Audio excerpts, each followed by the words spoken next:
ಜೀವಾಣುಗಳು ಇರ್ತಾವೆ, ಅವಾತೀಯ ಜೀವಾಣುಗಳು ಮತ್ತು ಸವಾತೀಯ ಜೀವಾಣುಗಳು.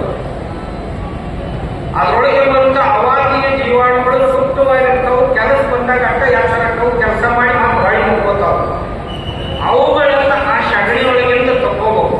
ತಕೊಳ್ಳೋದಂದ್ರೆ ಏನಪ್ಪ, ಒಂದ್ ಜನ ಬೆಲ್ಲದ ನೀರು ಹಾಕಿ ಒಂದು ಇದ್ರಾಗ ಇಟ್ಟು ಬಿಡುದ, ಆಮೇಲೆ ಒಂದು 15 ದಿವಸ ಆಗಿಂದ ಕೂಚು ಹೊಡೆದು ಅದಕ್ಕೊಂದು ಪೈಪ್ ಹಾಕಿ ಅದ್ರೊಳಗೆ ಹೊರಗಿಂದ ಹವಾ ಹೋಗಿರ್ಬಾರ್ದು, ಅದ್ರೊಳಗಿಂದ ಹವಾ ಮಾತ್ರ ಹೊರಗೆ ಹೋಗ್ಬೇಕು. ಆ ವ್ಯವಸ್ಥೆ ಮಾಡಿ ಇಟ್ಟು ಬಿಡೋದು.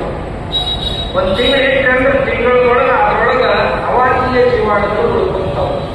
ಅದಕ್ಕೊಂದು ಸ್ವಲ್ಪ ಬೆಲ್ಲ ಮಜ್ಜಿಗೆ ಹಾಕಿದ್ರಂತಂದ್ರೆ ಅವು ಡೆವಲಪ್ ಆಗ್ತಾವೆ.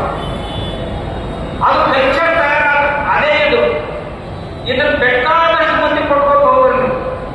ಒಂದು ಬ್ಯಾರಲ್ 1 ಲೀಟರ್ ಹಾಕೋದು, 1 ಕಿಲೋ ಬೆಲ್ಲ, 1 ಕಿಲೋ ಮಜ್ಜಿಗೆ ಹಾಕಿದ್ರೆ 6 ದಿವಸದಾಗ ಇದು ಕಲ್ಚರ್ ತಯಾರಾಗ್ತದೆ.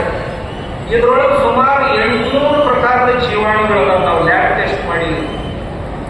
800 ಪ್ರಕಾರದ ಜೀವಾಣುಗಳು, ಬೇರೆ ಬೇರೆ ಜಾತಿ. ಅದಾದ್ರೆ ನೀವು ಲ್ಯಾಬ್ರಾಟರಿ ಹೋದ್ ನೋಡ್ರಿ, ನಿಮ್ಗೆ ಸಿಗ್ತಾವ. ಇವು NPK ಕೆಲಸ ಮಾಡಕ್ಕೂ ಇದ್ರೊಳಗೆ ಅದಾವ.